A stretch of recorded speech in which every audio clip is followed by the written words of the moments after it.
Salut tout le monde, j'espère que vous allez bien. Donc aujourd'hui je vous reviens dans cette nouvelle vidéo pour vous faire ma chronique concernant un livre que la maison d'édition Rock m'a très gentiment envoyé. Ce livre c'est La complainte des filles de Lot, le tome 1 de Morgan Kane. Alors je ne sais pas si vous allez voir la pochette parce qu'elle est assez sombre et comme c'est sur la Kindle, ben ça se voit pas beaucoup non plus. Voilà. Pour l'histoire générale, c'est un genre de justicier qui va... enfin, théoriquement, on va découvrir trois jeunes hommes qui ont été émasculés par ce fameux justicier dont je vous parlais, qu'on va prénommer le glaive. Et voilà, toute une enquête va être menée là-dessus. Parce que voilà, on va se rendre compte très rapidement que ces personnes-là sont des pédophiles, que ce soit des pédophiles rentrés dans les fichiers de la police ou pas. Et du coup, ben, toute une enquête va être menée et ils vont quand même essayer de protéger les pédophiles, même si ils ne devraient pas l'être d'après certains enquêteurs. Mais voilà, toute une enquête va être menée là-dessus qui va regrouper plusieurs enquêtes en même temps. Donc c'est un petit peu difficile. Pour ce qui est de mon avis général, je dirais que l'histoire est pas mal, mais un peu trop longue. Voilà. C'est dans l'ensemble, l'histoire, j'ai beaucoup aimé. Au début, je trouvais ça très bien écrit. Sauf que il y a des moments où ça traîne un petit peu en longueur. Il y a pas mal de personnages. Il y en a au moins... je vous mens pas, il doit y avoir au moins une dizaine de personnages. Et du coup, moi, ça m'a un petit peu emmêlée sur certains points. D'abord, vous avez l'enquête principale qui est les personnes qui ont été émasculées. Puis, il y a un enlèvement de petites filles par un pédophile. Puis, il y a aussi des disparitions d'enfants qui vont être reliées à cette même enquête. Enfin voilà, il y a au moins, en gros, il y a 3 histoires à peu près dedans qui se font un beau méli-mélo.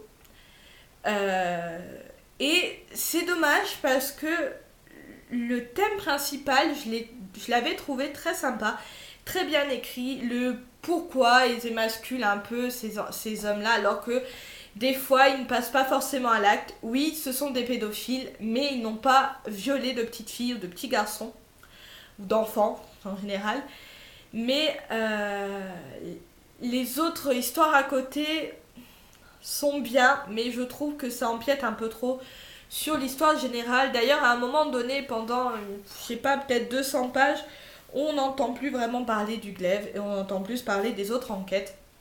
Donc j'ai trouvé ça un petit peu bête parce que j'avais beaucoup aimé et je dois vous avouer qu'au bout d'un moment j'ai lu en diagonale tout en suivant très bien l'histoire, mais je dirais que tout ce qui est en tout cas enquête, on ne sait vraiment pas jusqu'au bout qui est le glaive. Et ça, j'ai quand même pas mal aimé. Il n'y a pas que des points négatifs.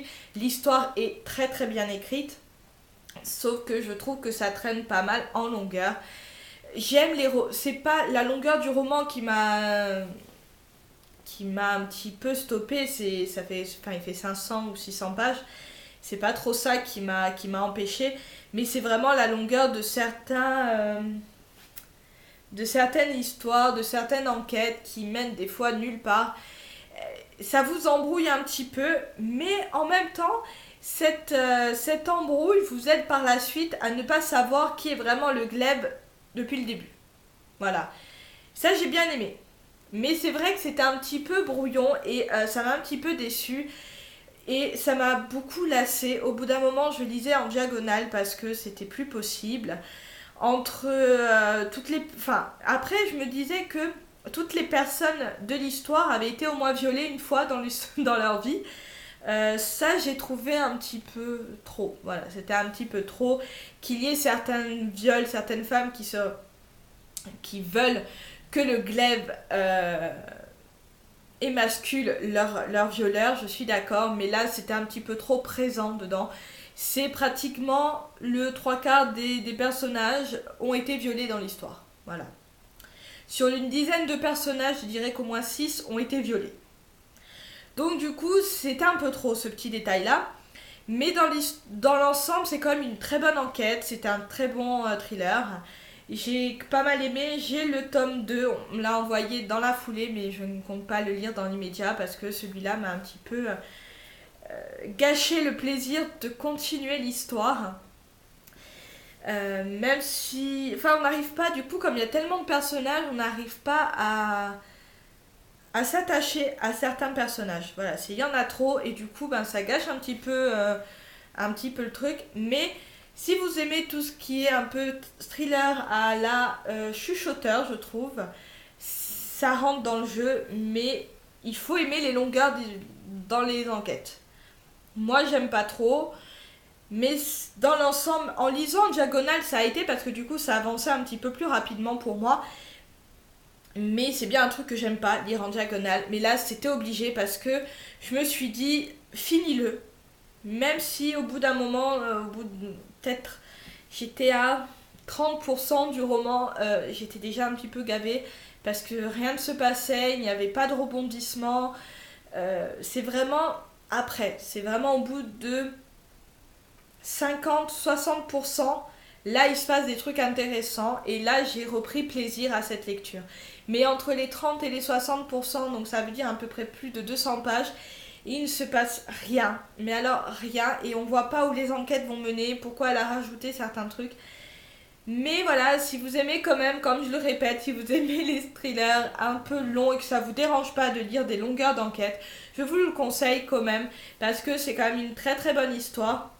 L'auteur a imaginé ce vengeur pour les pédophiles, ce que je pense que certains seront d'accord avec ce qu'elle a pu imaginer.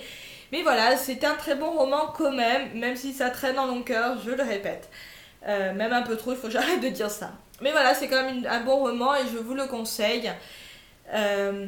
L'auteur écrit très bien, c'est fluide, on comprend quand même, mais trop de personnages et pas assez d'action pour moi. Donc si vous avez lu ce roman, n'hésitez pas à commenter, à m'envoyer des messages et à vous abonner si la vidéo vous a plu. Je remercie encore une fois les éditions Rock de m'avoir fait confiance et de m'avoir envoyé ces deux ouvrages. Le deuxième, je vais essayer de le faire quand même, mais pas dans l'immédiat. Donc voilà, je vous fais de gros bisous et je vous dis à la prochaine vidéo. Ciao ciao.